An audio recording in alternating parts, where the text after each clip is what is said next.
Muito obrigado você que está aqui, mais um episódio, segundo episódio do Psicovida Cast, esse movimento que a gente está gerando aqui de conhecimento, principalmente de quem está no dia a dia, não um conhecimento vago, mas um conhecimento de quem realmente está lá trabalhando com as pessoas, cuidando, se importando, né? Então, muito obrigado pela tua presença que está assistindo mais uma vez. E eu já quero abrir falando do nosso patrocinador master aqui, que é a Psicovida. 20 anos de Guaíba, 20 anos de Psicovida, cuidando de pessoas, cuidando de vidas, muitas dores, muito choro passou por aqui, mas com muito profissionalismo, com muita ética. E você pode encontrar a Psicovida aqui, ó, nesse endereço que eu vou botar aqui abaixo.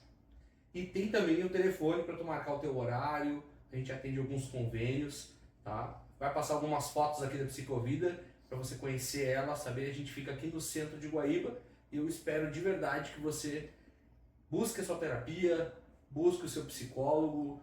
Nós temos nutricionistas, psicopedagogas. E hoje eu quero falar com duas profissionais que estão no campo de batalha, que estão no dia a dia, sobre autismo nas escolas. O autismo é uma realidade, o TEA que a gente fala, talvez eu esteja falando os nomes errados aqui, depois elas vão me corrigir, tá tudo certo, mas hoje é uma realidade, a gente precisa conversar sobre isso, preconceito, algumas informações erradas, e eu tenho certeza que elas vão somar bastante. Então eu queria chamar a Aline aqui para ela se apresentar, né? Eu vou estar com a Aline e com a Tassiana. O que tu faz, tua experiência, enfim, qual é o teu dia a dia, se apresenta pro pessoal, né? Então, boa noite. Eu sou a Aline Arlacher, trabalho como orientadora educacional na Escola Amadeu Bolognese. E hoje eu até vim com a minha camiseta da orientação, porque além de trabalhar na Escola Amadeu Bolognese com orientação, eu trabalho também na Associação dos Orientadores Educacionais do Rio Grande do Sul. Né? Eu faço parte do Conselho Fiscal e é um momento de aprendizado lá. Né? Porque estando trabalhando na Associação dos Orientadores, eu consigo viajar o Rio Grande do Sul inteiro, dando palestras, conversando, fazendo rodas de conversa sobre vários temas. E com certeza, né, a educação especial é um tema que está sempre em voga, sempre em pauta, e a gente está sempre buscando aprender. Né? Que legal. Eu não sabia, os orientadores do estado têm uma associação. Uma associação. Uma associação dos orientadores. Não é só os professores, então. Já tem 60 anos. 60 anos. Pô, eu como leigo total não sabia disso aí. E aí ele vai orientar, no caso, isso. A narrativa, enfim, a linha de pensamento. A gente promove cursos, promove eventos, né, para congregar esse conhecimento. Pessoas leigas como eu, um orientador, ali no dia a dia, qual é a sua função, enfim, qual é a execução dele no dia a dia da escola, né? Para mim, a melhor definição do orientador educacional é que ele é o coração da escola. Legal. É o que faz esse engajamento, essa conversa com os pais, esse acolhimento. É quem cuida dos alunos lá na escola, de todas as questões que eles precisam conversar, de que eles precisam, da questão emocional, da questão social. A gente faz todo esse engajamento também. Nós trabalhamos com muitos projetos, né? Projetos ao longo do ano inteiro. Cada mês a gente tem um projeto, mas uma das nossas principais preocupações e que a gente trabalha muito é a questão do bullying também na escola. Sim, nós vamos ter esse papo aqui também, nós vamos trazer o bullying pra cá.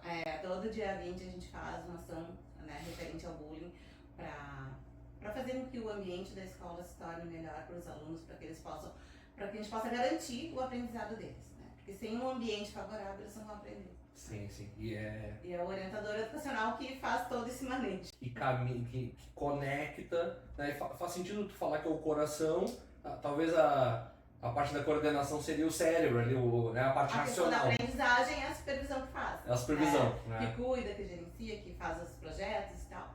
Mas quem cuida de toda a parte emocional. Toda a parte, né, social, é o orientador educacional. Que show.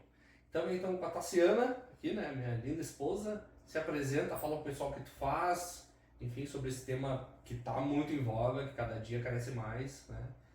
Como é que a gente pode falar sobre isso aí hoje?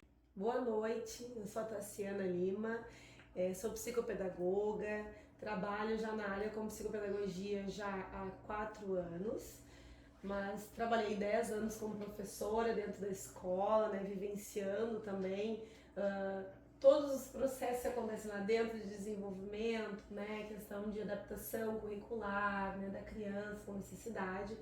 Então, a gente vê muita coisa na escola que precisa melhorar e muita coisa que a gente precisa da ajuda, muitos momentos a gente precisa da ajuda das famílias. A gente precisa que as famílias também sejam engajadas nesse processo de adaptação também lá dentro da escola, né? Bem, vou fazer a pergunta de novo. De novo não, mas também nessa mesma linha.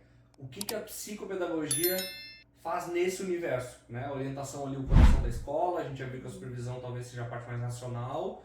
E a psicopedagogia vem aonde para complementar esse trabalho?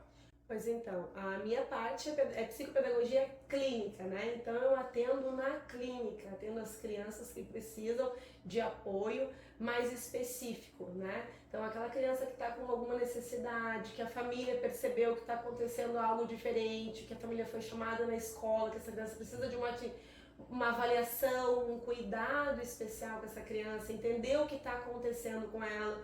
Muitas vezes o pai chega e diz assim, olha, está acontecendo alguma coisa com meu filho, eu não sei o que é, né? Então vai trazer para uma avaliação, a gente vai montar, né, um roteirinho de avaliação ali certinho com essa criança e vai entender o que está acontecendo com ela, né? Para dizer, de repente, daqui um pouco ela está hiperativa, daqui um pouco a gente vai ver um possível diagnóstico de autismo. Então dali vão sair algumas questões que a gente vai poder trabalhar em cima. Eu entro em contato com as escolas também para a gente entender como é que é a realidade dessa criança, tanto na escola quanto familiar, né? Então esse é o trabalho da psicopedagogia, é isso. É mais uma pessoa na equipe, né? Cuidando, olhando essa criança, tratando e vendo como que ela pode desenvolver melhor as suas habilidades. Perfeito. Na escola, nós temos o psicopedagogo também, trabalhando na sala de recursos pedagógicos. Né? Nós temos na escola 2 ambientes para esses alunos. O SRP, que é a sala de recursos pedagógicos, que são os psicopedagogos, que fazem esse trabalho mesmo, assim, parecido com o da Tassi, só que não com tanta propriedade clínica, né? Sim, é bem pedagógico mesmo. Pedagógico mesmo. Mas que a gente faz também algumas testagens, avalia, para fazer os encaminhamentos. E após a gente faz esse trabalho psicopedagógico dentro da escola também com eles, que daí é a sala de recursos pedagógicos. E temos também o AEE, que daí é o que fica com a educação especial, os neurodivergentes. Sim, que daí já... tá, então são... Nós temos as duas coisas na escola, são separadas. Entendi. Numa linha do tempo, assim, eu fico imaginando o pai, né? O pai nasce o filho dele, tem uma expectativa ali, né? Todo pai tem uma expectativa, pai e mãe, né? Tá, daí ele vai vendo que não é tão quanto os amiguinhos que ele tem, o filho, né? Tá, daí a gente acompanhou vários casos, assim, de perto, né? 3 a 5 anos começam a despertar um pouquinho maior, né? Das situações ali, enfim. Mas numa linha do tempo, ele primeiro desperta na escola. E é de lá que talvez vem para parar num atendimento clínico. Seria uma linha normal no tempo? Isso. Na verdade, se todos os pais e os médicos ficassem atentos à carteirinha de vacinação da criança, ali nós temos todo o desenvolvimento deles. Os marcos do desenvolvimento. Então, se o pai prestar atenção nos marcos de desenvolvimento, ele já vai, desde que nasce, tendo essa referência. Então vamos começar por aí. Não, ali já dá pra perceber bem claro alguns atrasos. Tanto na fala, quanto no sentar. Às vezes a gente pensa assim, é tão comum, meu filho tem só 1 ano e não senta direito, como assim, né? Já passou um tempão da criança sentar. Ela precisa até os 6 meses estar sentando. Então, tem coisas assim, detalhes que tu consegue ver com o pediatra, que tu consegue ver bem antes de estourar numa escola. Exatamente. Às vezes é bem melhor, às vezes não. É muito melhor quando o pai consegue ver isso antes do que chegar na escola e que já era para estar trabalhando algumas questões. A escola vai chegar com 6, 7? 6. 4. Dependendo do 4. Chega na escola é Agora, 4, né? Porque a educação infantil é obrigatória. Só que eles chegam lá realmente assim, tipo, a criança não fala e aí tu, na entrevista, tu pergunta, mas olha só, né? Tu viu lá na carteirinha que... Né, com tal idade ele devia estar falando, ele devia estar sentando, ele devia ter gatinhado, ele devia... professora, ninguém me falou isso. Não vi nem se vacinei. Exato, infelizmente a gente, né, passa por isso sim. Então eu acho que se fosse mais divulgado, né, eu acho que... E já Pô, que, sabe, né, como é um podcast, eu acho que a gente precisa falar sobre isso. Marcos de desenvolvimento. Que tem os marcos de desenvolvimento na carteirinha de vacinação do SUS. Uhum. Se eu pudesse falar de os 3 mais importantes, quais seriam? Ah, meu filho nasceu, tá? Até a carteirinha, acho que é uma baita sacada olhar a carteirinha, né? Mas beleza, se eu pudesse, cara, cuida 3, esses 3 aqui quais são? Com certeza engatinhar, a fala, é um marco de desenvolvimento assim que depois vai ser um dos critérios, né, para ser avaliados na questão do autismo também. Dos suportes, né? Isso. E até o sentar ali que a Tassi falou, né? Se a criança não senta, porque realmente alguma coisa motora tem, né? Então a gente tem que descobrir o quê? De onde é que veio, né? Até a reciprocidade no olhar, né? Ver se aquela criança atende quando tu chama, às vezes uma coisa simples do dia a dia, a criança tá lá brincando, tu chama pra comer, tu chama pra tomar um café, essa criança olha, ela te escuta bem, então são coisas que a gente pode ver bem antes, se a criança tá ouvindo, não tem problema de audição, se essa criança tá ali mesmo, né? Porque uma criança autista muitas vezes tá no mundo da lua, ela vai e nem te pra ti, nem te olhar. Né? Essa interação, né? Eles não interagem, Não nem com o pai e com a mãe.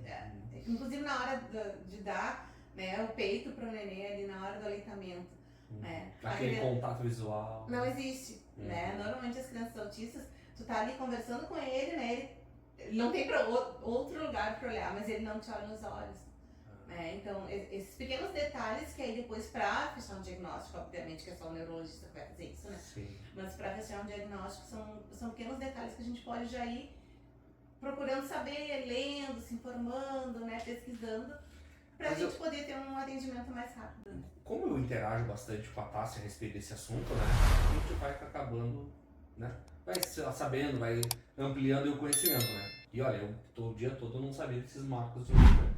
Mas talvez tu fala com um outro nome, né? A Tassi sempre fala, pô, não tá caminhando, não tá olhando na tua cara. Alguma coisa tem, né? Atrasou a fala. Mas sempre tem aquele parente que diz assim, ó, é igual o tio dele, Exatamente. né? O tio dele também era assim. Ah, tá aí, ó, nunca caminhou, aí, ó, mas cresceu, se virou, né? Então até esse, porque é um gatilho de defesa das pessoas, né? Tentar encontrar um parecido, porque tipo assim, não, eu não tô passando por isso, né? Eu acredito que uma das principais barreiras que a gente enfrenta com as famílias é a questão do luto, né? Porque quando tu descobre, né, quando tu recebe de um profissional um diagnóstico, ninguém vai sair feliz e pulando, né? Então eles têm essa questão do luto. E muitas vezes é mais uma barreira, assim, porque até a família processar esse luto, até a família entender que as possibilidades são imensas se a gente iniciar um tratamento, né? O quanto antes. E vai ser mais tranquilo para eles, né? Sim. Mas tu falou numa coisa, e até eu quero chamar a Tassi, porque a Tassi é meio brava com isso daí, né? Que já tava tendo o chá de revelação dos autismos, né? Sim, pois então, na internet tava rolando isso, né? Então, agora guria, chá de revelação do autismo, aí a pessoa recebia assim como se fosse uma coisa legal, de TDAH, de outras coisas, eu disse, meu Deus, mas quando que isso é uma coisa boa, né? Que as famílias que realmente estão passando por esse processo sabem o quanto esse processo é doloroso, sabem o quanto isso dói na família. E na questão do luto ali, a mãe idealiza, quando a gente está grávida, a gente tem uma idealização de uma criança, como é que vai ser, a gente gera toda uma expectativa até de coisas que a gente não fez, que a gente gostaria que nossos filhos fizessem, talvez a gente não teve nem condições de ter na época e agora a gente tem que dar uma vida melhor, condições melhores para essa criança, e aí do nada tu recebe aquele negócio, tu percebe que aquela criança não faz alguma coisa ou não fala, então é muito mais fácil achar alguém da família para dizer, não, ele é parecido com o pai, é parecido com o tio, do que tu realmente entender que na verdade não, na verdade essa criança precisa de um apoio, né? E às vezes o pai e o tio também tinham um diagnóstico. Na verdade, a gente precisa desmistificar isso, né? Porque é bem isso, assim.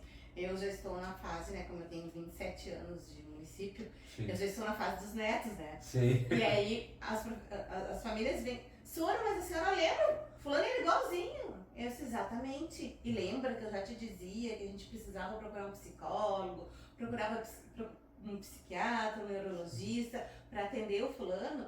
Pois é a mesma no coisa. caso dos netos, a mãe teve o filho, Isso, tu foi a professora e agora tu é a professora da orientadora do mãe, neto. fui professora do filho e agora já estou na terceira geração chegando na escola, né? E eu brinco com eles, e a prof continua aqui, linda, né? Tá certo. Mas realmente Mas tem algumas coisas triste, que a né? gente percebe Uhum. nas famílias, né? Até porque a gente, né, tem algumas questões que são genéticas, outras não, né? Então a gente percebe assim que realmente, mas Sura, mas foi dele igualzinho. Eu disse, exatamente, lembra que eu te dizia? Lembra que eu te dizia que ele não parava na sala de aula, que ele não, né? Principalmente a questão do TDAH, né? TDAH, Eles são exatamente sim. iguais, É, exatamente. porque a gente tá Só que a falando gente de não vai autismo, mas deixar ele sofrer como o pai dele Isso. sofreu. Exatamente. tu falou agora sofreu, eu me lembrei de uma frase que eu falei com um amigo meu, eu falei, ok, o diagnóstico, todo mundo quer tal do diagnóstico, né? Do laudo, o tal do laudo. Laudo. Eu falei, cara, o laudo é um papel que não vai mudar as ações e comportamentos que tu vai ter com teu filho. Eu posso estar errado, né? Mas se tu fizer um psicólogo, uma terapia, um psicopedagogo com teu filho e ele não tiver nada, digamos assim, não laudou, tá? Cara, mal não fez. Não, jamais. Tu trabalhou o desenvolvimento desenvolveu. pessoal daquela criança, ele vai estar à frente, tá tudo certo, entende? Então, é melhor pecar pelo excesso, talvez, né? Do ponto de vista que eu enxergo, pega pelo excesso, quando fica. Porque as pessoas têm essa neura do laudo, né? Sim. Quando eu tô. Não, ele não foi laudado. Eu tô em busca do laudo. Eu vejo. Eu tenho as pessoas que dizem, não, eu tô em busca do laudo. É que tem duas questões aí na questão do laudo, tá? Tem uma questão que é do laudo de ser importante, sim, para a escola, porque a gente na escola a gente precisa do laudo Sim. para conseguir alguns recursos para essa criança, né? Então tu consegue um monitor para essa criança, tu consegue uma prova adaptada para essa criança, então ele é importante, sim. Mas tem o outro lado também de que tudo virou laudo, né? Eu preciso de não. Às vezes a criança não fecha diagnóstico, às vezes aquela criança, ela é uma criança que tem quase todos os requisitos para se fechar, para ser autista, mas ela não fecha. Não fechou, né? E aí, o que a gente vai fazer com ela? Só porque não tem um papel, eu não vou tratar ela bem, eu não vou desenvolver as habilidades dela? Não, se ela não fechou o diagnóstico, vamos atrás de olhar para essa criança, desenvolver as habilidades dela, vamos procurar um profissional, talvez ela não fale bem, vamos procurar uma fono, né, um TO para desenvolver algumas habilidades que está faltando, né? Então, assim, é importante estar atento, é importante o laudo? É importante, mas também ele não é tudo. Né? A gente tem que ver a criança como um todo nesse processo. Eu digo para os pais que o laudo não é determinante, mas ele nos ajuda a determinar como a gente vai ajudar o teu filho. Isso é ótimo. Porque o que acontece o AE, ele atende sem laudo, atende, né? Mas a gente não conseguia até o ano passado, né, quando saiu a nova lei, a gente não conseguia ter um agente educador na escola, né, que é aquele profissional que fica com a criança, auxiliando nos comportamentos, auxiliando na regulação, auxiliando no pedagógico, né, aquele profissional que fica ali com ele, se a criança não tivesse o laudo, né? Entendi. Então, facilita, claro que facilita, né? Com o laudo, eu consigo ler o que a criança tem e montar o PDI dele, né, o plano de desenvolvimento. Então, é muito mais fácil quando a gente tem o laudo, traçar o plano de atendimento, do que sem o laudo. É claro que a gente jamais vai deixar de atender um aluno e de procurar recursos para atender ele. Mas quando tu tem ali o documento dizendo, ele tem o transtorno tal, eu já sei que linha seguir. Claro. Né? Se ele tem, né, o transtorno desafiador opositor, eu sei que não vai adiantar eu insistir com ele naquela coisa naquele momento, que ele não vai fazer. A gente vai ter que achar estratégias de atendimento, até para ir no AE. Eu tenho, porque o autismo geralmente vem com outra comorbidade, né? Então eu tenho muitos autistas que são todos lá na escola, né? E aí não vai adiantar, eu trouxe isso aqui pra te fazer, é isso que a gente vai fazer hoje. Não, ele não vai fazer, né? Tu tem que ter todo um manejo pra conseguir fazer ele entender que aquilo é bom pra ele e que ele vai fazer. Então, pra isso o laudo não serve, né? Claro, o laudo também serve muito, né, pros pais procurarem os direitos, né? Que eu acho que eles têm que ir atrás mesmo do BPC, né, de outros direitos que eles têm.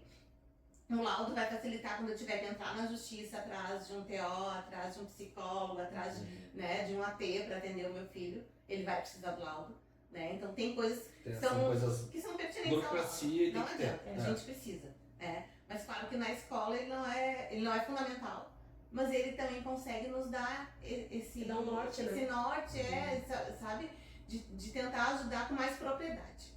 Entendi. Bem, o tema em si era sobre a escola, né? E acho que a presença da Aline aqui soma muito por 27 anos de escola, né? Entrei com 10 na escola, só pra deixar claro. Sim. Trabalhar com 10 anos. Sim. nova, né? Não. Tem mais 27 ainda pra tocar, então. Não. Não, ainda não. Peguei ela. E a Tássia veio com 10 anos. Bem, eu acompanhei a carreira da Tássia ali e eu via... eu tenho um menininho que... ele não lê direito aqui. Aí no outro ano eu tenho 2 com laudo e não sei quanto. O último tinha 8 com laudo e não sei quantos que estavam a laudar. Tá exponencial isso daí, porque daí o que eu penso assim, a gente já teve uma época da vida, eu não lembro quantos anos eu era, que nós tínhamos lá a PAI. Tá? Eu acho que ela existe ainda, né? Mas existe. Eu sou meio leigo, não sei.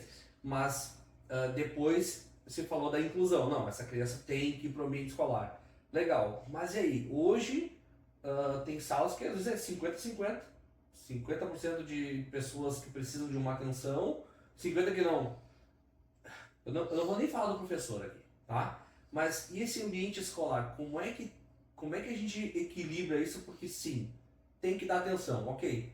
Mas também a criança que não tem nada disso, né, que não tem essa dificuldade, também não pode, de alguma forma, ser atrapalhada ou ser atrasada, enfim, né? Como essa balança maluca aí, como é que a gente faz pra... Eu acho que não existe primeiro não existe uma regra. Homeostase não existe. Não existe um manuscrito que vá nos auxiliar, não existe nada. Quando eu entrei, né, nem se falava isso. Eu fui ter a minha primeira criança autista em sala de aula depois de 10 anos de trabalho, né? E a gente foi descobrindo junto. Até porque nem se dizia autista naquela época, né? Ainda depois é que foi, né, o DSM-5 trazendo essas nomenclaturas. Mas eu acredito que são 2 coisas que eu acredito. A informação, né? Porque agora a gente tem mais informação, né? Querendo ou não, assim, as pessoas leem, as pessoas escutam podcast, as pessoas olham no Instagram, as pessoas seguem os neurologistas no Instagram e conseguem identificar mais, né, o seu filho, ou até a si mesmo, né? Porque muita gente procurando o laudo tardio porque está se encontrando ali no que está lendo, estudando, percebendo, né? E às vezes vendo o filho também, né? É. Vendo o filho uma dificuldade E que a percebe. pessoa tinha isso, Aham. não, peraí, tem alguma coisa que tá errada, né? Eu também tinha isso na escola, o que tá acontecendo? E aí a pessoa vai buscar. Eu acho que tem muito isso. É muito, muito, muito. E claro, questões, né? Eu acredito muito nas questões genéticas, questões de ambiente, do que a gente come, do que a gente produz, porque alguma explicação tem que ter. Alguma explicação tem que ter. Não pode ser, não é ao acaso. Não é. E é uma curva que fala assim, se tu desenhar um gráfico... É muito ascendente. E aí tu vai... E não é uma coisa, tipo assim, a gente levou uns 10 juniores, né? Para um acampamento de 150 juniores, e eu tranquilamente lembro de uns 20 que ou estavam com um cordãozinho, ou davam... Porque daí tu começa a ter uma olhada diferente, porque opa, tem coisa, não olha, né? Caminha diferente, fica muito isolado, né? Então, assim, é bastante, né? 20 de 150 é bastante, né? E aí a Tássia saiu agora, né, do ambiente escolar. Como é que estava esse, aqui é mais do colégio municipal, estadual, né? Aqui é mais colégio particular. Como é que estava esse ambiente? O que tu identificou, né? Pois é, eu vou te dizer assim, ó, no ambiente privado, às vezes, a impressão que eu tenho é que é mais difícil a questão das monitoras, né? Eu não sei como é que é da escola pública, né? Mas é muito diferente, assim, até da escola, a estrutura da escola, por mais que a escola tenha estrutura, profissionais capacitados, ainda falta isso, sabe? Falta para os professores a capacitação para trabalhar com esse tipo de criança, né? Eu vejo às vezes auxiliares que estão lá, mas que não sabem o manejo de ter com essas crianças, o que fazer quando ela desregular, né? Eu atendo também crianças que às vezes não conseguem entrar na sala e que o próprio professor não sabe como fazer essa criança entrar na sala, né? E aí nós estamos já final de março, essa criança nem entrou na sala de aula ainda dela, né? Então, assim, os profissionais que estão lá na linha de frente, eles precisam também desse apoio, né? Do profissional, que nem na orientação, de puxar, de ter uma orientação forte na escola, para puxar essa criança, trazer ela, então, para a professora, fazer de alguma forma que ela se conecte com a professora daquele ano, que a gente sabe que é difícil, né? Para o autista é muito difícil recriar essa nova conexão, né, de criança. Então, assim, tem bastante crianças autistas, realmente o número está aumentando. Eu acho que muito pela questão de não é que eu acho que está aumentando, tá? Eu tenho 2 pensamentos também, está aumentando, mas também a informação, né, dos pais, eu acho que estão correndo atrás, então tem mais informação. E eu percebo assim que nas salas de aula tem bem mais crianças assim diagnosticadas já chegam com laudo. E se não chegam com laudo, o pai já chega falando, prof, a gente está procurando, a gente está investigando, a gente está vendo que tem coisa, tá, prof? Então, ele não faz isso, ele não faz aquilo outro. Então, o pai já chega orientando, coisa que um tempo atrás não fazia. O pai só largava na escola e ia embora, tchau pra ti. Hoje os pais já sabem, né, de certa forma, que aquela criança não está desempenhando conforme o esperado da escola. Então, eu percebo os pais mais presentes também na educação. Isso é uma questão que eu vejo. Lá na escola, né, como nós temos todo um plano, né, o que a gente faz? A gente deixa a criança com o mesmo agente educador. Boa. Ele vai para a próxima turma. Com o mesmo agente educador. Isso é bom, porque ele já tem um vínculo com o agente educador. Claro. Aí o agente educador é que vai fazendo essa... Tá, mas se tiver 4 na sala, é 4 agentes educador ou não? Não, quer matar o professor. Eu fiquei pensando, é 4 bonequinhos do lado. Na verdade, quem avalia isso, né, é a orientação educacional, junto com as gurias do AEE, o professor de sala de aula, né. Eu tenho alguns alunos que eles precisam do agente 4 horas. Eu já tive salas de aula com 2 agentes educadores, né, porque eu precisava de um agente exclusivo para um e o outro para atender os outros 3. Né. Então, 4 é uma turma de 20. 20 20, 25. É bastante, Isso, cara. é bastante. 20% de uma sala. É bastante. É que a gente tem que ver também o nível de suporte que essa criança precisa. Exatamente. Porque às vezes você tem uma criança autista, ou 1 ou 2 na sala autista ali com nível 1 de suporte, essa criança se vira super bem, entendeu? E se ela tem, por exemplo, superdotada, por exemplo, daí ela vai dar mais trabalho pro prof ainda, porque ela vai querer mais atividade. Mais atividade do que... Mas ela sabe se virar super bem, ela vai conseguir copiar, ela vai conseguir se organizar ali no lugar dela, né? Então, se ela não se desregular ali, tu vai ter que estar cuidando dessa questão para ela não se desregular, mas ela vai se desenvolver bem. Agora, se tu pega uma criança já com nível 3 de suporte, fica bem mais complicado. Né? Daí já às vezes não fala, às vezes não. Né? E na verdade, assim, cada autista é um autista, eu digo pros pais, né? Tu não pode comparar o teu filho autista com o filho do teu vizinho autista, com o coleguinha dele autista. Né? A gente não Os tem que não como são fazer autistas também não, né? A gente não pode comparar. exatamente. Eu tenho 2 filhas. Água e vinho. É um negócio assim que um é assim e outro é assado, né? Não tem. Não tem como a gente comparar. Então, ali, quando a gente faz, né, o PDI deles, isso fica muito explícito, sabe? Esse aqui vai precisar o tempo inteiro de ter um agente educador do lado, de ter alguém com ele, auxiliando, regulando, até porque lá, né, o autista ele tem muito também essa questão dos escapes, né? Então a gente precisa ter alguém ali para auxiliar eles no banheiro, para auxiliar eles, né, em todos os ambientes da escola, né? E eu vou ter aquele autista que vai super bem sozinho, né?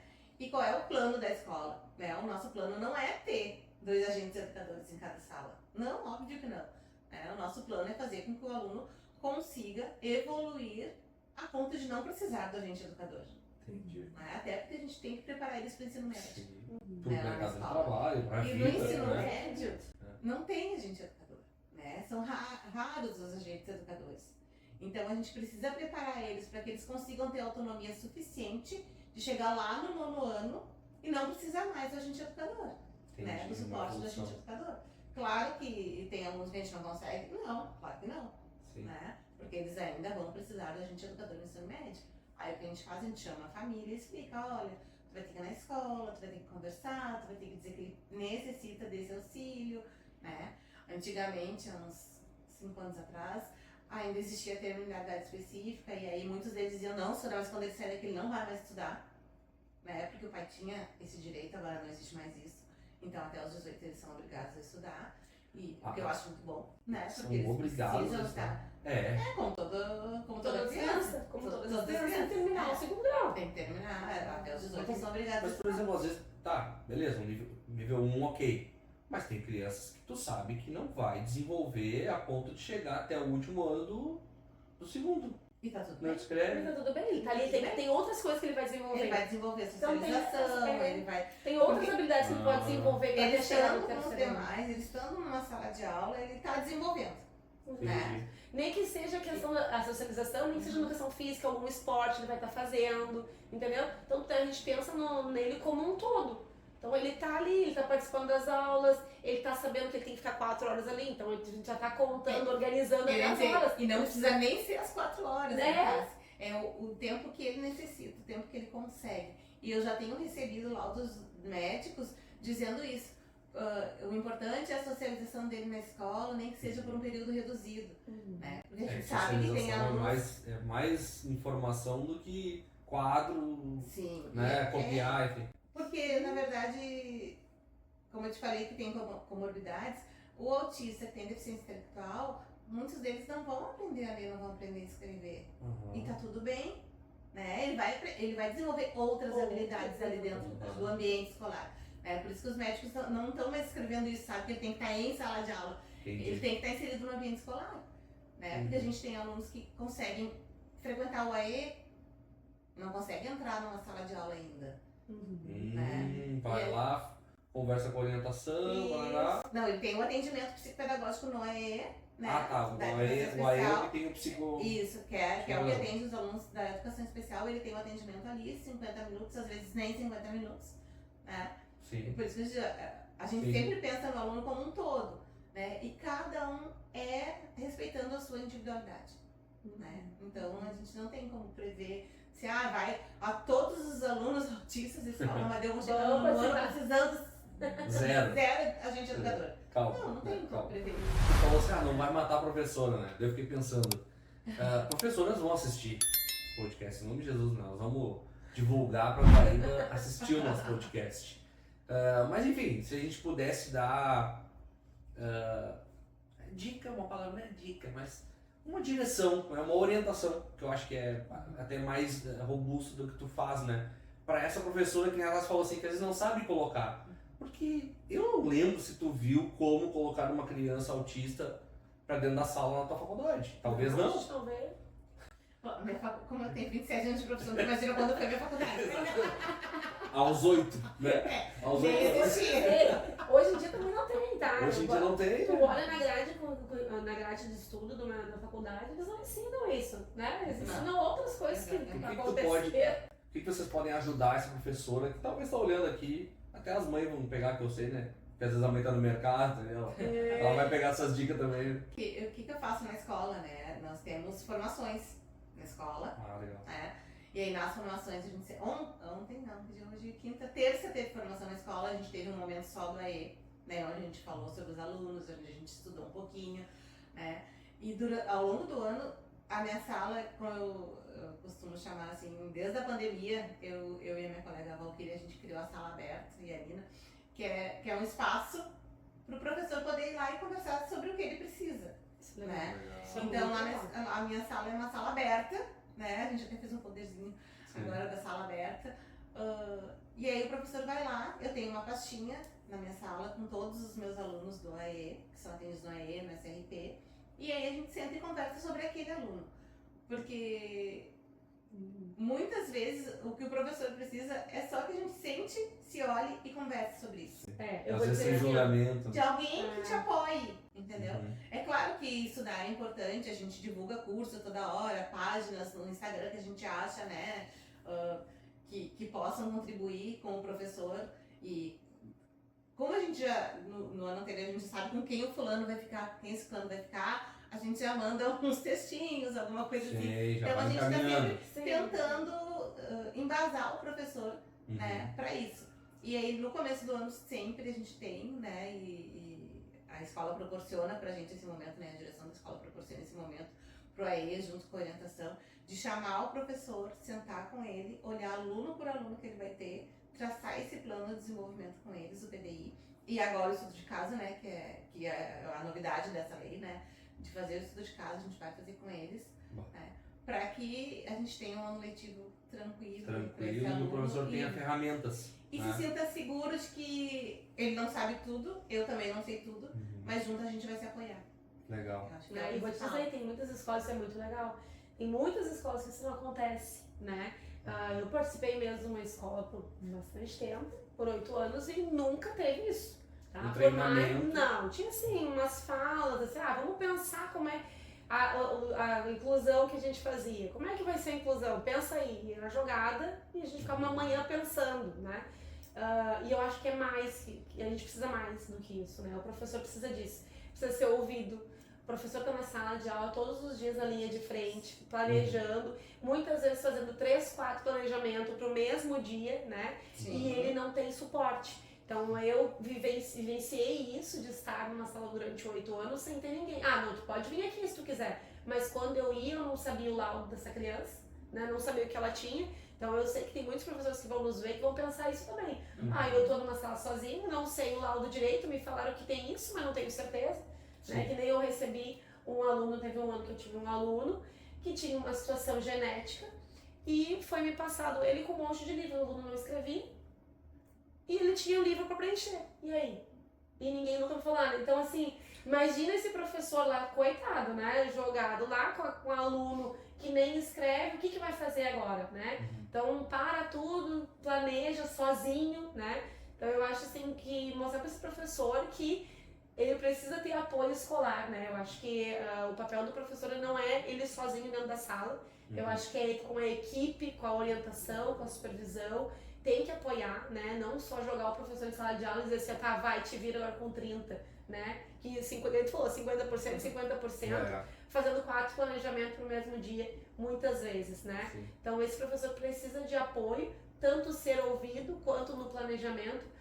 O PEI tá aí para ajudar, né? Para direcionar, então para ver como que vai lidar com essa criança, como que vai fazer, como é que vai fazer para essa criança passar 4, 2 horas, 1 hora na sala. Tem crianças que se tu passar 2 horas bem planejadinho, ela fazendo tudo que ela precisa fazer naquela tarde, tá ótimo, já ganhou o dia, entendeu? Depois ela fica ali no pátio brincando, fazendo outras coisas, né? Já tá maravilhoso. Então o professor precisa muito de suporte, muito, e não é todas as escolas que são assim, né? Agora eu vou puxar a brasa pro nosso lado, né? Porque é uma construção, né? Eu fui durante muitos anos vice-diretora, né? E aí o João é o diretor, ainda é. E era eu e a Valquíria, que é orientadora também, né? Legal, não é só então, nós éramos 2 orientadoras que éramos vice-diretoras. Então a gente O olhar já é diferente. Exatamente. Então a gente sempre teve esse olhar e aí a gente foi criando essas estratégias, esses manejos e conseguimos, né, com muito amor no coração, criar o nosso centro de múltiplas aprendizagens Amadeu Bolognese. Né? Nós temos um centro na escola. Né? A parte lá de cima toda é o centro de múltiplas aprendizagens. Lá tem a sala dos agentes educadores e a minha sala, as 2 salas de SRP, as 2 salas de AE e a nossa sala multissensorial. Olha só, Foi a primeira do município. Olha só. Olha só que legal. E é o quão importante essa sala sensorial para essas crianças, né? Daí eu fico só Sim, porque imaginando. se ela tá indo lá pra socializar, tu imagina o ganho que tu tem Numa sala assim. Uma sala multissensorial. Não, e assim, tu imagina a criança numa sala, tá? Eu fico só pensando, a criança numa sala lá, se desregulou. Não tem problema, fica tranquila. Pega a gente e vai pra sala. Gente, que maravilha, né? Eles têm um espaço que é pra eles pensado e planejado e executado pra eles, né? Claro que ontem, terça-feira na reunião ainda, um professor novo na escola nos perguntou assim, mas eles não vão se desorganizar toda hora na sala de aula pra vir pra sala? Eu disse não. Não, porque antes deles conhecerem a sala, é feito todo um trabalho no AE, né, com as gurias, pra depois, eles têm as regras da sala, tem o que pode e o que não pode na sala, e eles já sabem perfeitamente, né? Claro, os novos vão iniciar agora esse ano essa trajetória, né? Mas os nossos, eles já sabem que tu para na porta da sala, tu tem que tirar o sapato, tu não pode entrar de sapato na sala, né? Tudo que tu tira do lugar, tu tem que colocar no lugar na sala, né? Então eles têm as regras da sala. E mesmo desorganizados, eles sabem e eles cumprem. Olha só. E olha a importância, viu só? Eles já sabem como organizar. Então, questão de regras, né? Olha, trabalhando regras com essa criança fora de casa, né? Que muitas vezes a mãe não consegue fazer isso dentro de casa. às vezes dentro de casa tudo que ele tira do lugar ele não bota no lugar de novo. Sim. Então, olha quanta coisa ele está aprendendo no ambiente, socializando. Maravilhoso. Eu sou Adorei. apaixonada. Sou suspeita pra falar. Sou suspeita, né? Nós pensamos com muito carinho, assim, porque a gente via exatamente isso, tá? Sabe? A criança desorganizada em sala de aula, ou ficava correndo pelo pátio, ou a gente levava para uma das nossas salas que não são adequadas, né? Para um momento de crise. Sim, gente. E aí ele ficava lá e não, né? Não, e a Não é criança- atendido da A melhor criança maneira. pode se machucar, o professor Exato. tem que conter, o professor se machuca. Então, assim, ó, tu tem muitas pessoas machucadas até emocionalmente nesse lidar com a criança, entendeu? O professor também acaba sofrendo com isso. Tu tem um ambiente seguro, tu tem pra onde levar essa criança, tu tem um suporte por trás, o professor trabalha com mais tranquilidade, Claro. né? Claro. É muito Eu mais vou dizer que tranquilo os na vida dele. professores também perguntam se eles se desorganizarem eu posso levar pra salinha. Dá? Eles são Eu apaixonados. tô meio desorganizado pra ir pra sala. Porque realmente é uma sala pensada pra eles, então tem tudo lá. Sabe? Tem painel Montessori, tem a sala é toda de tatames, tem cabaninha, tem piscina de bolinhas, tem vários recursos que a gente pode. Tem livros, tem pelúcias, tem jogos. Então realmente é uma sala que tu entra e tu te encanta, assim, brilha os olhinhos. Sim. E aí todo mundo quer frequentar as salas. Bem, a gente viu bastante o ponto de dentro da escola, mas eu queria que vocês falassem pros pais. Tá, aquela família que, ok, descobrimos, né, evoluímos ali as testagens, a gente tá vendo que tem coisa diferente, que não lê, não olha nos olhos. Como é que essa família pode conduzir da melhor forma essa situação? Mais ou menos seria pra gente, daí acho que a gente engloba bem, né? A gente falou do professor, falou da parte de dentro da escola, e acho que agora falar do pai, da mãe, dessa família, né? Que às vezes não tem uma condição, né? Que às vezes está lá numa periferia, tá lá numa situação que já é difícil por si só, né? E vai lá mais um ingrediente para aquilo ali, né? Eu acho que é a que- realidade de particular. Não, e assim, ó, eu vou dizer assim, ó, o pai nesse momento ele precisa de ajuda, né? Então, assim, continuar buscando sempre ajuda para essa criança, então levando então num especialista. Essa criança vai precisar de ajuda mais do que qualquer outra criança. Então a gente precisa estar ali cuidando dela, né? Então levando no neuro para ver como é que tá o desenvolvimento, vendo se tá dentro, né, dos marcos de desenvolvimento dessa criança, né? Vendo o que ela precisa, será que ela precisa de uma medicação? Se ela é uma criança que a gente consegue, dentro do consultório, num atendimento psicopedagógico, a gente consegue desenvolver essas habilidades para evitar a medicação, né? Eu sou assim, eu sou a favor da medicação, mas se a gente conseguir desenvolver essas habilidades aqui para que ela não precise tomar, melhor. Não, ela vai precisar tomar alguma coisa porque na sala precisa se concentrar. Então, tomar uma medicação é importante para ela, então vamos ver essa possibilidade de tomar medicação, né? Ter um acompanhamento. Então, ter os acompanhamentos com o psicólogo, como é que tá essa criança? Como é que tá as emoções dessa criança? Ela tá conseguindo se desenvolver bem? Então, é importante que o pai faça esses acompanhamentos, né? E se a escola não tiver, melhor ainda. Se a escola tiver, então, não tem o que falar, né? Se pegar uma escola desse nível, não tem muito o que Pra onde dizer, fugir, pra onde né? fugir, né? Tem ali todo o apoio suporte. que essa criança necessita, né? Mas, então, falando no geral, assim, para os pais, é buscar sempre ir atrás, né, das informações, né, dos recursos que eles podem conseguir com essa criança, como laudo, né? Tu consegue uma assessoria com a criança que o pai não tem muitas condições, consegue entrar pelo fórum, consegue entrar, então com uma ação, né, para conseguir um tratamento. Te esforça em ir atrás de Eu vou dizer, atendimento. não é fácil, tá? Mas dá. Então o pai tem que pegar essa documentação, vai no fórum, corre atrás, dá. Mas tem muita coisa que o pai vai ter que desembolsar no início, pelo menos no início Pelo menos ali. no início. No início, pelo Até menos porque no se ele chá. não for atrás, isso vai piorar depois, né? Isso vai chegar, a conta vai chegar. Eu sempre falo assim com os meus paizinhos lá e explico, né? Diz, pai, olha só, a prof tá vendo isso, isso e isso. A prof não é médica, né? A gente precisa de um médico para avaliar isso. E lá na Amadeu, como é na Colina, a gente tem o posto de saúde, tem a ESF agora, que é novidade também, né? Vai lá, fala com a enfermeira, pede para marcar o PED. Aí quando marcar o pediatra, avisa a prof manda um parecer, né? A gente faz o parecer, manda para eles, pedindo, né? mostrando ali como é que é a criança e as dificuldades que ele está tendo para tentar um neurologista.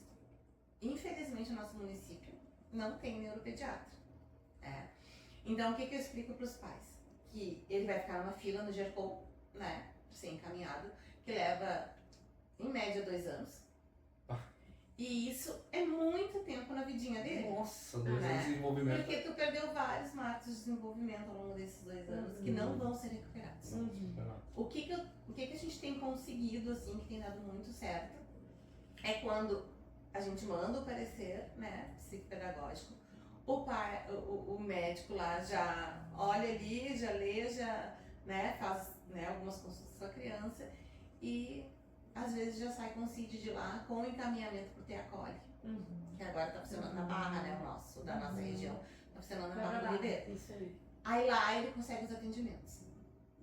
Porém, lá isso... Na Barra. Lá na Barra. Eles têm que ir pra Barra. Ali na 2, Barra 3 não tem um dias. 100 pila de Uber. Não, eles vão com carro da prefeitura. A prefeitura leva. da prefeitura. E quando tem um outro lugar também, tipo, se um aluno meu conseguiu, por exemplo, um neuro, só que eles tinham que ir pra Canoas. E aí aquele negócio sai às 5 da manhã daqui, o carro leva, tudo. Aí eles não conseguem aula nesse dia, porque ou é no mesmo turno, ou tipo, ele sai às 7 da manhã, volta meio-dia e meia pra estar 1h20 na escola, ele não vai ir, ele vai se desorganizar. Não vai. Ele já chega desorganizado em casa. Nossa, daí já. Mas enfim, mas quando consegue isso, é uma benção. Né? Mas tem muitos pais que realmente se esforçam muito para pagar um neuro, né? E aí a gente usa algumas estratégias, né? burlando a fila, assim. Pai, marca o neuro, já me avisa antes que eu faço o parecer e tu já leva o parecer. Porque senão tu vai pagar uma consulta para ir no neuro no primeiro dia e ele vai pedir o parecer da escola, tu vai ter que pagar outra consulta para levar o parecer da escola. Então a gente já pula essa etapa, assim, né? Onde que é 600, 800? Já avisa, né? Quando tu conseguir marcar, tu avisa, pronto, que a gente já vai fazer um parecer pra tu levar. Nós tivemos um amigo que ela tava com... A criança tava com uns apagões, assim, né? Tava marcando pra 6 meses, ele conseguiu um lá em Gravataí, lá. Aí, tipo, Gravataí, ainda assim 30 dias, né?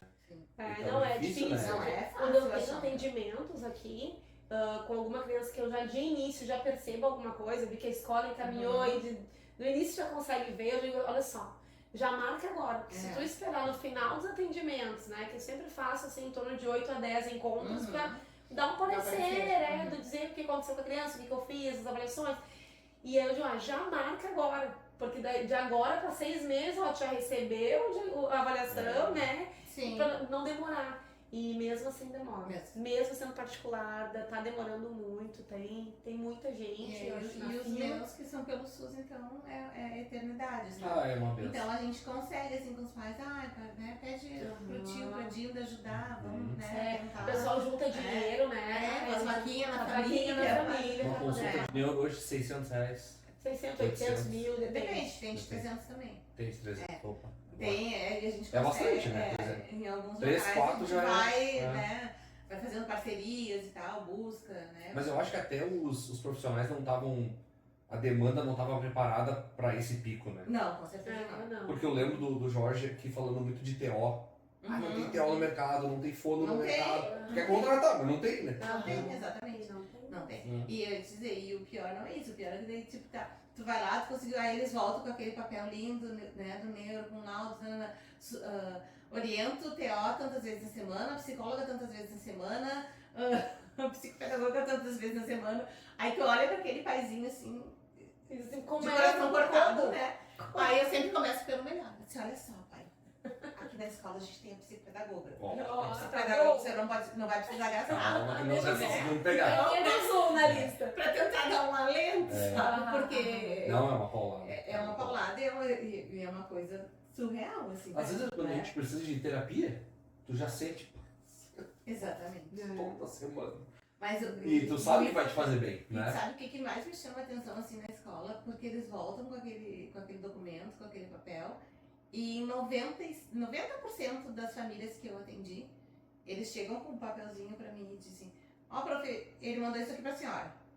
Aí eu disse, mas meu amor, ele te explicou o que é isso? Não, prof. Aí tu tem que sentar com aquela família, tu tem que explicar o que é, tem que explicar as possibilidades. Graças a Deus a gente tem, né, na Secretaria de Educação, a psicóloga, a referência da escola, e a assistente social referência da escola.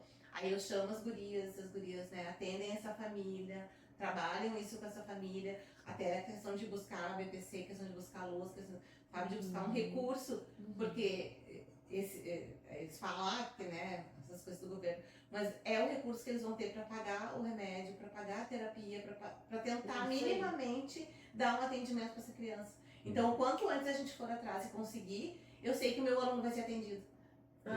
Então é mais um serviço, né? E é mais a prefeitura presta, né? Que a Secretaria de Educação presta, que é a psicóloga e a assistente social junto conosco na escola, para conseguir orientar essas famílias, sabe? De encaminhar, de dizer onde vai, o que tem que levar, para também. A gente sabe que, né, lá da colina até o centro, né, tem que pagar passagem, muitas vezes eles também não tem. Porque às vezes é difícil, claro, né? Uma realidade completamente diferente. E aí se tu consegue levar isso pra dentro da escola, pra ela fazer essa fala, ó, tu tem que levar tal e tal documento lá, eu vou marcar tal dia, elas já fazem, né, elas têm os contatos das gurias e, né, dos serviços da rede, a nossa rede de Guaíba funciona muito bem. Né? A gente tem, bom saber. Sim, nós temos, assim, contato com todos os âmbitos da rede ali, né, da escola, e a gente se conversa por WhatsApp, se conversa por e-mail. Então, tem uma coisa que funciona muito, é a nossa rede, né, de Guaíba. Então, essa rede de proteção é muito boa. Então, as gurias já fazem contato, tal dia tu vai lá com tal documento que tu vai ser atendida. Então, isso facilita muito a gente também, assim, essa questão de auxiliar os pais, porque eles precisam, né, eles precisam desse auxílio. Que legal. Bem, eu queria agradecer, então, a Aline, né, trouxe essa experiência da escola, principalmente uma escola municipal, né, que está ali enfrentando problemas não só do autismo, mas também outros problemas periféricos, né, que tenho certeza que atinge, né. Agradecer a Tassiana, a Psicovida que está levantando esse movimento, né, e que cada vez cresça mais. Também agradecer os profissionais que já estão escalados, tem muita coisa boa para vir, a gente vai conversar muito sobre assuntos que são pertinentes, né? Estão aí na nossa sociedade, depressão, burnout, enfim, tá tudo aí, né? A gente precisa conversar sobre isso aí. Muito obrigado, e eu queria, assim, pra gente dar uma fala final, eu queria muito que vocês falassem uma fala final do luto da mãe. Aquela mãe que talvez está ali, a primeira vez que ela escutou que o filho é autista, né? E aí até já considerações finais, tudo para essa mãe que vai receber essa notícia, para que a gente pode dar uma consideração final para ela e a gente já encaminha para o encerramento. Eu quero dizer que ela não está sozinha, né? Que a gente está aqui, né, para apoiar ela, dizer que ela é um momento que é triste mesmo, que as expectativas às vezes são frustradas nesse momento, mas que nem tudo está perdido, né? Que tem muita coisa que a gente pode desenvolver, muitas habilidades que pode desenvolver essa criança, né? A gente não pode diminuir ela por conta disso, né? Agora essa criança não vai fazer nada, não vai desenvolver. Ela vai desenvolver, né? Até uma criança com DI, de repente ele recebeu o diagnóstico de autista com DI, o que ela está fazendo está muito bom. Não, vamos desenvolver essa criança, ela pode socializar, ela pode fazer muita coisa na escola, ela pode participar do ambiente escolar, ela deve estar lá dentro, né? Quanto mais tempo ela tiver dentro da escola, melhor. Então não é porque recebeu um diagnóstico que está tudo perdido. Não tá. Vamos parar, dar uma choradinha, que eu sempre digo, né? Dá uma choradinha e vamos continuar. E vamos continuar. Essa criança tem total capacidade, né? Claro, tem que procurar apoio, né? Tem que procurar gente para colocar na equipe, um bom neuro, né? Uma psicopedagoga, uma fono, se a criança não fala, uma psicóloga, de repente, para ajudar até a mãe nesse processo, né? Para conseguir passar por esse processo, organizar a rotina da casa, né? Tá, agora vamos sentar e vamos ver qual que vai ser a rotina da casa para que essa criança consiga desenvolver melhor, né? Para que ela não fique tão também desorganizada em alguns momentos, não desorganize também tanto naqueles momentos que ela precisa estar regulada, né? E dizer para ela que ela não está sozinha, que se ela precisar, ela pode vir aqui na Clínica Psicovida, a gente está aqui, né? Poder precisando desse apoio, nós estamos aqui, né?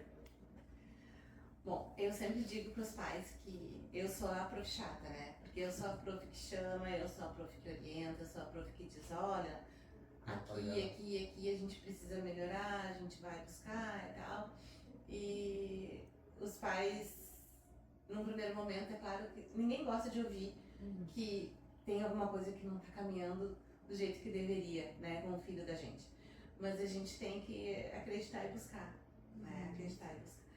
E eu tenho inúmeros relatos, né, de pais lá da escola, mas tem um que sempre me toca, assim, quando alguém me pergunta o que dizer para os pais, né, porque eu fiquei brigando 1 ano e meio com ele, 1 ano e meio, eu ia lá e dizia, olha só, a gente precisa ajudar os guris, olha só, eu tô vendo isso, olha só, eu tô vendo aquilo, tô vendo isso, até o dia que ele sentou na minha frente e ficou 15 minutos chorando e dizendo assim, professora, eu não sei por que eu não ouvi a senhora antes. Prof, agora eles estão bem, eles estão dedicados. Olha só, prof, eles estão conseguindo ficar na escola. Olha só, prof, eles estão conseguindo aprender a ler, eles estão conseguindo escrever. Prof, me desculpa, eu sei que eu xinguei muito a senhora. E o que eu sempre digo para os pais, né? A gente está aqui para isso. Né? A gente está aqui para isso porque a gente entende, a gente sabe a dor que é, a gente sabe a dificuldade que é, a persistência que eles têm que ter, sabe? Para não desistir. Porque é muito mais fácil tu desistir do que tu ir à luta, né? Então eu sou muito grata por poder estar lá, né? E ter esse contato com eles e fazer isso com eles. E agora, no final do ano, né, das considerações finais, eu trabalho na justiça restaurativa também. E agora no final, durante todo o ano eu faço atividades com os pais, né? E círculos de paz com os pais também. Porque eu acredito muito que eles se apoiam muito, né? E a troca entre eles é fundamental, né? E agora nesse último círculo que nós fizemos foi um momento que eu não consigo não tem nem como mensurar, né? Deles entendendo, deles conseguindo ouvir a dor do outro, conseguindo ouvir a caminhada que o outro estava e colocando pro pai que estava do lado assim, fica tranquilo que a prof sabe o que ela faz. Fica tranquilo que a prof vai estar aqui para te apoiar. Sabe? Tá mais à frente na jornada, exatamente, ajudando quem está iniciando. E aí tem uma vozinha que me acompanha desde que eu entrei na escola. Ela disse, faz 25 anos que eu tô aqui com a prof Aline e ela nunca erra. E eu disse, não, a prof Aline erra sim, erra muito. Né? Mas mesmo errando, a gente vai estar aqui para se apoiar. Para dar a mão um pro outro e dizer, não, vamos que vai dar certo. E se não deu certo agora, a gente vai tentar de um outro jeito até a gente conseguir fazer dar certo. Porque esse é o nosso papel na escola, né? Não desistir. A gente tá lá todos os dias pra eles, por eles, né? E a gente não pode desistir. O que a gente pode fazer é estudar, é buscar, é ler, é se atualizar. Agora é desistir nunca. Show. Eu tô muito feliz com o nosso papo. Acho que a gente conseguiu falar sobre vários assuntos muito sensíveis, né? De um jeito legal. E tomara que esse podcast chegue nas famílias que precisam, né?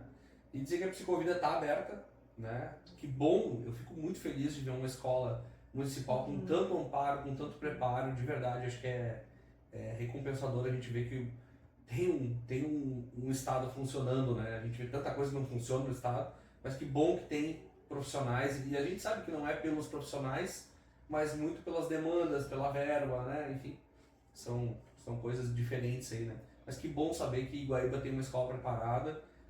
Aqui na Psicovida também a gente tem profissionais preparadíssimos, de altíssima qualidade. Temos alunos que são atendidos aqui. Que são atendidos aqui, né? Então, muito obrigado pela presença de vocês, Aline e Tassi. E você não deixa de curtir esse vídeo, que eu preciso muito que tu curta, compartilhe. E se tu sair daqui sem comentar, é um crime. Aí você vai procurar. Tô brincando, mas é muito importante que você comente o que você achou, sugestões, críticas, tá tudo bem. Se tu sabe de uma mãe que talvez vai receber essa notícia, né? Ou já recebeu, encaminha esse podcast pra ela, talvez ela tá lavando louça lá, tá escutando umas profissionais que estão no campo de batalha, que entendem a dor dela, que podem ajudar, né? Um conhecido, uma mãe, uma tia. Eu conto contigo pra isso. Tá bom? Forte abraço e nos vemos no próximo podcast. Valeu!